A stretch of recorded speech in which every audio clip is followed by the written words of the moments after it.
I tried to post this video yesterday, and I now have to redo it. The file just won't load for whatever reason, which kind of sucks because I was still in the process of channeling a lot of Lord Saturn, who had a lot of very interesting things to say. Yesterday I did a long channeling session with Lord Saturn, and Lord Saturn comes to me from my Wiccan tradition as the Holly King, and I hold his energies for one half of the year, and then I hold the energies of the Oak King for the other half. A lot of you will know him as Old Man Winter, the Reaper, the Harvester. Others will know him as Kronos. He is the Lord and Master of restriction, of time, of space, distance, limitation, and ultimately death. But he isn't the keeper of the dead like Hades would be, or Hell, or Pluto, or Orcus. He is a entity that sets and measures time, sets and measures cycles, and sets and measures duration, and creates obstacles for people either to be limited by or become stronger by overcoming. In his older days, especially the Romans, they worshipped him for physical strength, and he was very prominent as an agricultural deity as well. He's a bit on the grim side and can be a little harsh, but he's worth getting to know. I actually started channeling him because of an interesting bit of information that I picked up a couple days ago, and I did some summoning with Metatron, and Metatron pointed me in the direction of Saturn to get my answers, and he gave me plenty of answers. Wow, I'm just not working this. It's early, so let me turn that up. There we go.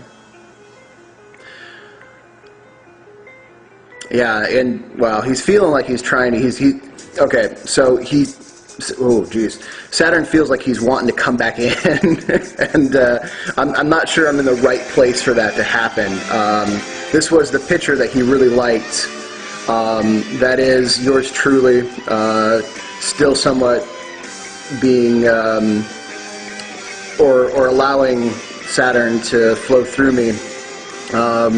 It's interesting how I hadn't even thought of channeling Saturn yesterday, but I had my T-shirt, my black T-shirt on with the big number 3 on it, and which black is his color, and 3 is the planetary color of Saturn, and the planetary sphere of influence called Binah, which is on the Tree of Life and is the 3rd sphere.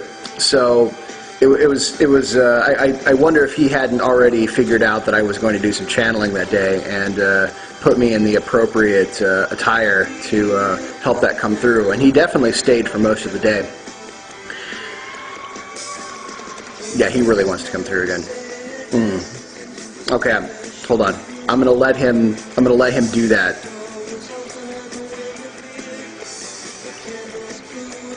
Oh, okay. When this happens, it feels like I can't breathe for a little bit, and there's intense pressure on the back of my head, and I get some really thick, heavy chills that go down the back of my neck and my arms, and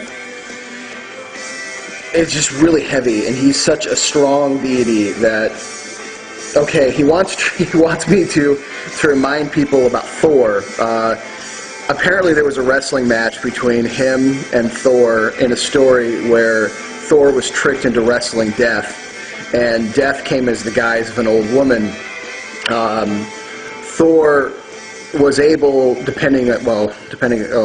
according to Saturn, Thor was wrestled down to a knee, but was not able to be pinned. Thor says that he put Death to a knee, and Death was able to fight back up. In essence, this basically means that no one can fight their time, no one can fight death, that it eventually will come for all things, including that which is the highest and most divine, which is just a weird idea and concept anyways, but that Saturn is definitely a mighty character, and he also is Therm. Well, he relates a lot to Therm. Therm is a powerful, I would not do a lot of work with Therm unless you really, in fact, I'm just going to say don't, because his is such a much darker, colder force than I think most of you could really understand. He was the big giant that took over and froze the Earth into his own kind of twisted paradise, icy, twisted paradise, and then Thor had to come along and break it free. And there's a big seasonal story between Thor and Therm that I actually had to play out to become a full priest of Thor, which I talked about on my Thor videos. So Saturn has a lot of those powers. He is very his strength is based in freezing and cold and keeping things. His strength holds together the physical reality of the world. Thor is also said to hold together the fabric of the world too, making sure that physicality remains, for the most part, seemingly unchanged. Although it's like a kabuki theater, even though things don't seem like they're changing, they really are constantly all around you. So Thor and Saturn, now, Saturn is really coming through. Saturn really wants you to know that he is greatly responsible for holding together physicality, and he is responsible for ending or making sure that those catalysts happen so that the old leave and the new can come in. Primarily, he says that he is viewed as a castrated deity, not because he necessarily really was, it's just because of the energies that he holds.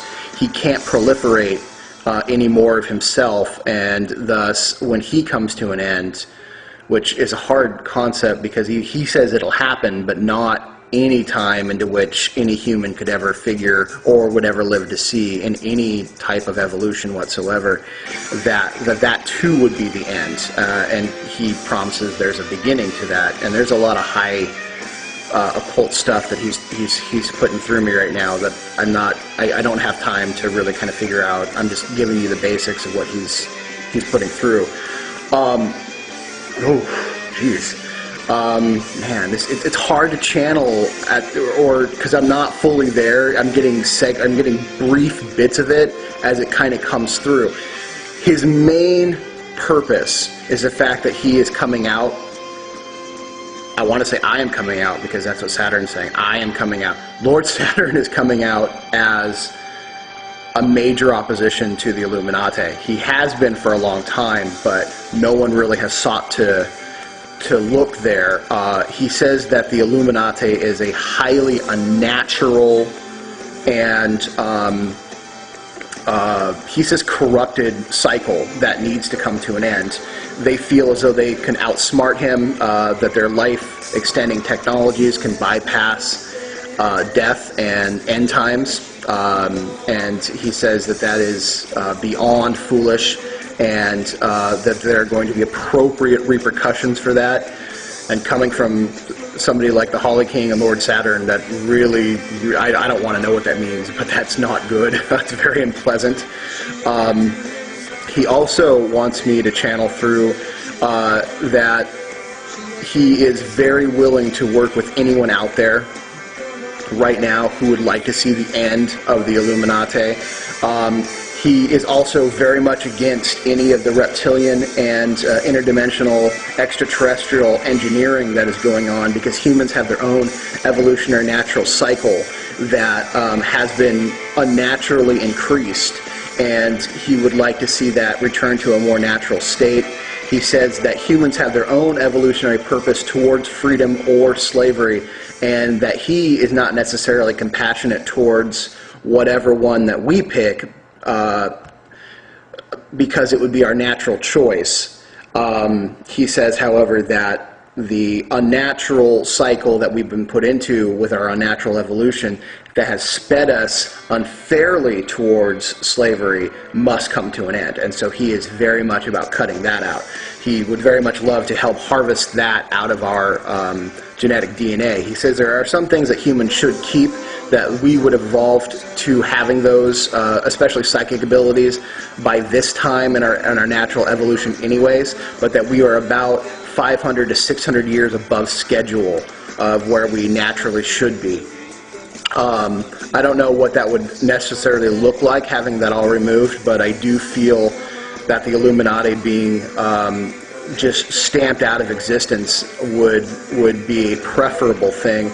He says that we do have extraterrestrial and interdimensional allies, he is being one of them as interdimensional, not necessarily extraterrestrial, but that they're definitely out there, and that the Illuminati, or I should say the reptilians, would have fully taken over this planet 100 some odd years ago if they had the resources and the manpower to do it. That they are, while humans go to a spiritual evolution as in a less physically dense state, the reptilians go to a far more physically dense state, and because of this are rooted in fear and paranoia, and even mating between the race is rare.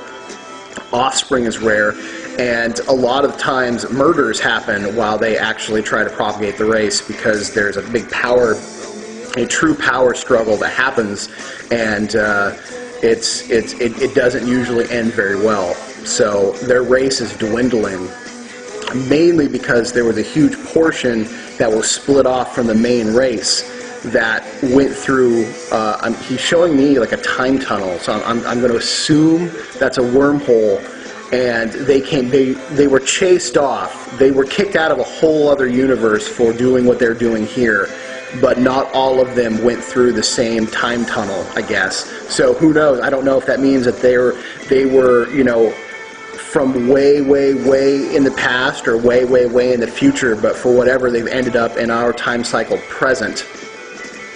So I would assume that that means that they're from even another timeline, which sounds funny to me, but Lord Saturn, it's no issue for him. That's just what he's about. He also wants to talk about the Greys, and he says that the Greys are not necessarily part of the original reptilian agenda, that they are another alien race that has that isn't too far away, or isn't, I guess a location, because he shows a whole other universe as well, but it's not as far away as the reptilians are, and that they are a race that is solely on their last legs, and are much more into the cloning and hybridization, and actually now have to steal the reproductive fluids of another race so that they can propagate, and they are having a hard time engineering humans with the DNA structure of Greys. They can create hybrids, but the hybrids generally don't live very long, and they have to go outside of even humans. They've experimented with adding animal DNA and an actual reptilian DNA, but the reptilians don't necessarily like that because they view themselves as a higher race, and they generally have to get that DNA through coercion, murder, which has a whole other issue, because reptilians, even though they are highly paranoid among each other, hate other races even more, and will come together to take over and slaughter another race that has harmed one of theirs. So they've attempted, and he's telling me now that the experience that I had in Dulce had a lot to do with that, that it was a hybrided creature with some reptilian DNA. And he says he's proud. he's proud that I handled myself. So, wow, there's a lot of information still coming through. I might actually do a part 2.